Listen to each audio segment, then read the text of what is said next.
Hi, Rocky. How are you? Douglas, how are you? Very good. It's great to be on your show and great. I look forward to our conversation. Well, thank you for coming on. I appreciate it. You are the founder and CEO of 360 Management Services. Is that correct? Yes, sir, I am. Hey, tell us about your company. Tell us a little about it. Well, interestingly enough, my company was formed after two careers. So after a 36-year career at UPS, and then I retired and was recruited to be a CEO of a telecom company. We built cell towers, upgraded cell towers, and then had a sale. And I guess, Douglas, the thing I probably struggle the most with is retirement. And so I started this company, 360 Management Services, where I thought we could use a lot of the things that we learned along the way. And for me, this concept of legacy is so important. You leave things a little better than you found them. And so for me, 360 was a way to continue to maybe, hopefully, leave things a little better than I found them. And so we take all of our experiences that we've had over 40-year careers. There's about four of us that are principal partners. And we thought, why not see if we can help out small businesses? Okay. I want to go back to something you said. What did you do at UPS? Well, I had a wonderful career at UPS. UPS has a promotion from within policy that I took advantage of. So I started unloading trailers part-time, working my way through college. June 15th, 1976. So I guess I'm showing my age there, but was working my way through school. And my dad, when I started, told me two things that has stuck with me my whole life. One of which he said is, hey, whatever they ask you to do, say yes and thank you. And then he said, learn your job and learn some more. And so as I was working my way up, became a driver, drove in New Jersey where I started. And then they tapped me on the shoulder for my first move. And, I may have been nervous, I may not have felt ready, but the thing I learned through all those experiences, I heard my dad saying, hey, whatever they ask you to do, say yes and thank you.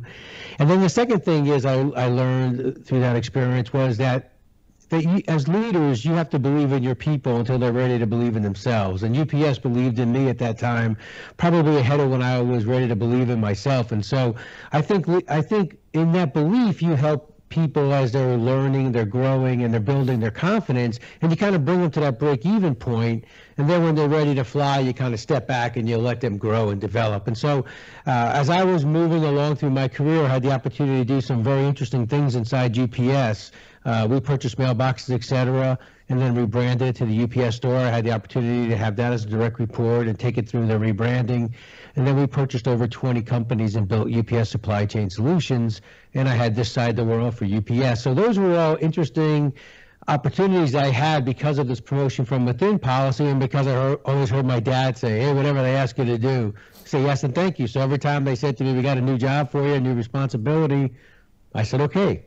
Thank you. I appreciate that opportunity, and we moved across the country 9 different times. Were you the guy that started up with the UPS stores? Was that what you did?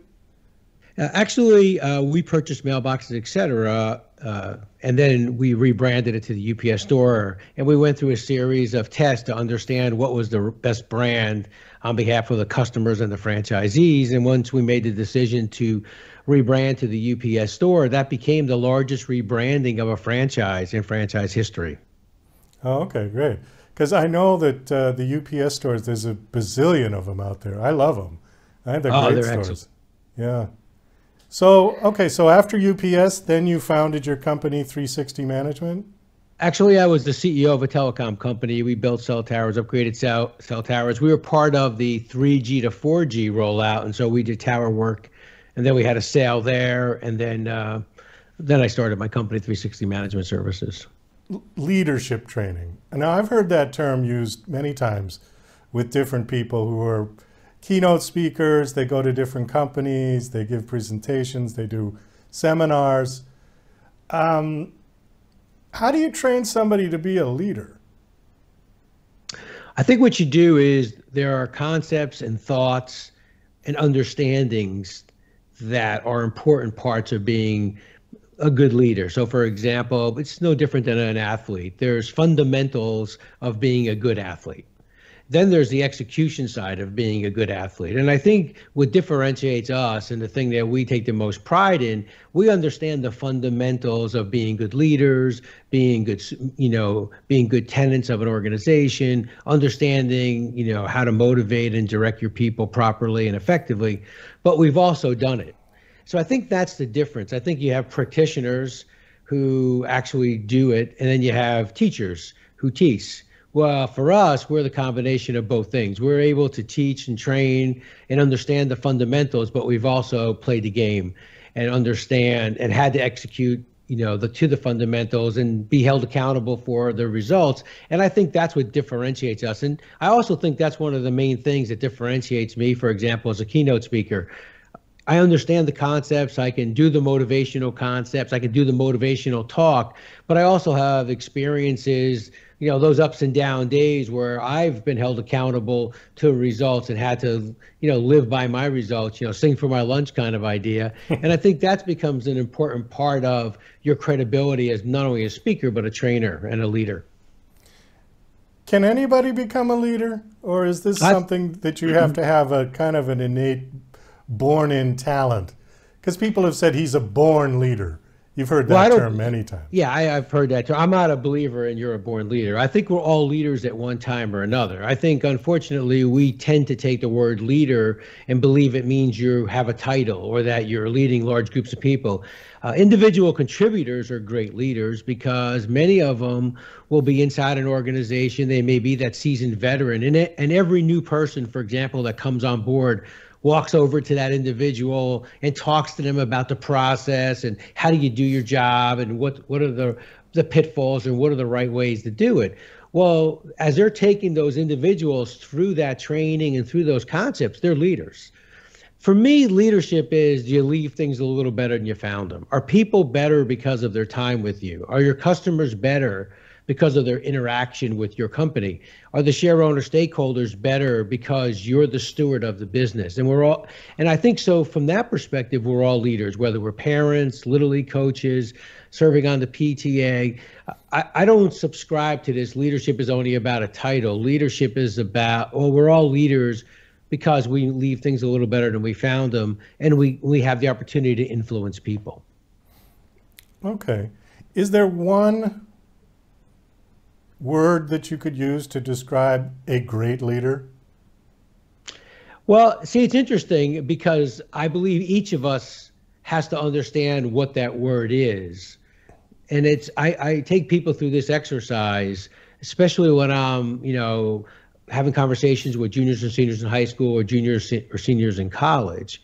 And I always challenge them, what's the word you want someone to use at the end of your career?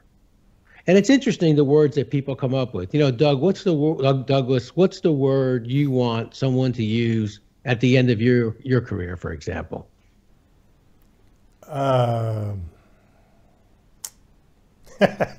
Let me get back to you on that one because I don't know. The word to describe me, you mean? Yeah. What's the one word you want someone to use to describe you at the end of your career? Tough one, huh? Yeah, it is a tough one. See, I challenge people to think about that, and you'll get a lot of answers. Some people say energetic, some people say decisive, integrity. For me, the word was thoughtful. I wanted to be considered a thoughtful leader. And so as you start to think, as you start to, put that word out there in your mind, what you're doing throughout your career is you're building that mosaic to that word thoughtful. I wanted to make decisions thinking about it from its widest consequences. I wanted to make sure that all three I talk about this concept of balanced leadership. I believe there's three key constituents in every decision you make: your customers, your people, your share owner stakeholders. So for me, being a thoughtful leader was important. So that's how I answer that question. Once you decide what that word is that you want someone to use to describe you at the end of your career, well, then that's the word that you use to answer the question you just said. What's the one word that makes makes me an excellent leader? Is thoughtful. Did I live up to that term, thoughtful? If the word's integrity, did I always do things with integrity in mind? Did I always do the right thing because it was the right thing to do? Did I always, I didn't always round up or round down. I used the right answer. So I think that's why, for me, that word you choose to describe yourself at the end of your career is so important. Now, it may change sometimes along the way, but for me, it's always been that word, thoughtful. I wanted to be a thoughtful leader. Okay. Well, I think now that while you've been saying that, I've been thinking about trying to find a word to answer your question. Learner. Oh, okay. That's the one I would like to use because to me, there's nothing more satisfying, especially at this point in my life, than to learn something new and to figure something out for myself and say, that is a good feeling at the end of the day. Yeah, and so as you go throughout your career, then that inquisitiveness, I think that's the way you say that word. See, that's the Jersey guys. Yeah. Yeah, that's the Jersey guy struggling with the word inquisitive. Well, who am I trying to be sound like I'm more smarter than I am? You know what I'm talking about. I know what you're talking about. But the interesting part is that so throughout your life and career, then you're always building that mosaic to that learning, to be that lifelong learner, to always learn. So you're always the person then that's kind of looking at every situation with that. Well, how does this? You're tilting your head. How does this work? Why does it work this way? Can I understand this deeper or wider? So what you're doing is that word is really defining you. And if you think about it, it becomes your brand. It becomes your brand identity. The way a product has a brand identity that, if you hear a jingle or somebody says, something from their theme, exactly what that product is. Well, that's how people will start to describe Douglas. If I said, hey, I'm going on Douglas's show, what's he like? If I talk to another guest, they're going to describe you. Well, that becomes your brand. And so for me, I think that's why that word becomes such an important thing. It starts to build your brand. It starts to describe your brand. It describes your brand promise. Okay. Well, that's good to know. Although I don't know if I would put that in my show description. He's a good learner. That's not really an attractive thing for other people to want to come on for. But it's not a bad idea. Maybe in my biography or something. Well, think about it, though. I mean, all of these conversations you're having with all of us as guests, you're learning. Oh, absolutely. Well, that's the great part about it, is all the different people I come on with all the different opinions and ideas and concepts, and it's wonderful. Yeah. So what we'll do is then we'll do a hyphen, and we'll say your word is a hyphenated word, a lifelong learner. Oh, okay. There we go. That works. Lifelong learner. That would I'll be take that. We are quickly running out of time, so we've got about time for one more topic. You want to talk about your book, or you want to hit one of your talking points? Up to you. Yeah, I'll just talk about the book. Okay, so the book is called Tighten the Lug Nuts. How'd you come up with that title? Yeah, so there's many stories in the book. There's a story about how I came up with the title. But if you think about it, when the lug nuts are loose on a vehicle, they're important. You can quickly go over and tighten them. But if you don't, you get distracted, you think another more important topic comes up, and you forget to tighten those lug nuts that you could have simply done in 5 minutes. A few days later, the front wheel starts to wiggle, and the next thing you know, you've got a major problem. And now what was important becomes urgent. So for me, it's always important to tighten the lug nuts. Don't allow important things to become urgent. Take care of the things that you can take care of when you can take care of them.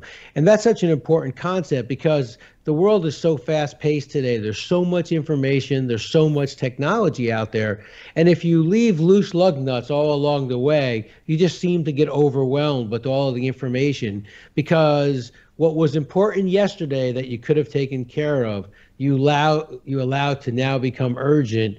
Now you get overwhelmed because you can only juggle so many urgent balls. So the title talks about this concept of tighten your lug nuts. Understand what lug nuts could be loose, tighten them, move on, and then you can handle more things that way, and you don't get overwhelmed. You don't allow important things to become urgent. Okay. How many books have you written? This is my first book. I'm beginning to work on my second book. It's a story along the way of lessons. I wrote it in a third person. The gentleman's name is Joe Scafone. How I came up with that is years ago when someone would bring me a new idea or a new concept at work, Douglas would bring me an idea, and I never liked the look you would give me when I would say, "Oh, that's a good idea, Douglas, but what if this or what if you looked at that?" And one of the things I think is so important as a leader is to challenge your people not to stop at the first right answer. Well, how do I challenge you with what you just brought me in a positive way? And so I never liked that feeling. So what I did one day, I'm sitting in a meeting, I said, "Hey, Douglas, that's a really good idea you got there, but do you think Joe Scafone thinks that's a good idea?" And we all kind of smiled and laughed.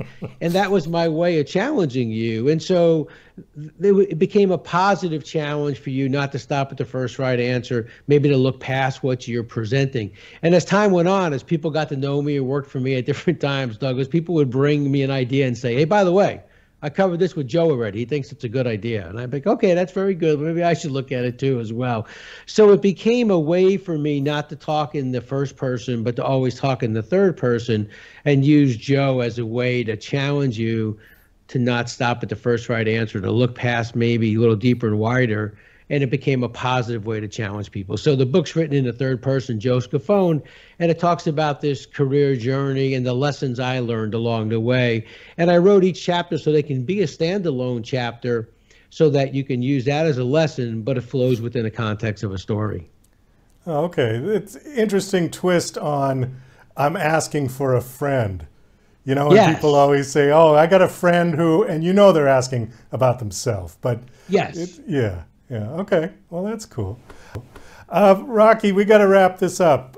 My guest is Rocky Romanella. Your book is called Tighten the Lug Nuts. It's available Amazon, I assume. Yeah, Amazon, Barnes & Noble online, Amazon 5-star. It's really gotten some great reviews. Great. And so it's been humbling to see. Do you have a website you want to give out? Yeah, yes, tightenthelugnuts.com is our website, and then from there you can go off into the keynote speaking, into the leadership training, as well as into some of the consulting side of the business. But I would say start at tightenthelugnuts.com. Okay, super. Thanks so much for coming on the show. This was a nice conversation. Nice to have met Thank you. Yeah, you as well. Be safe, and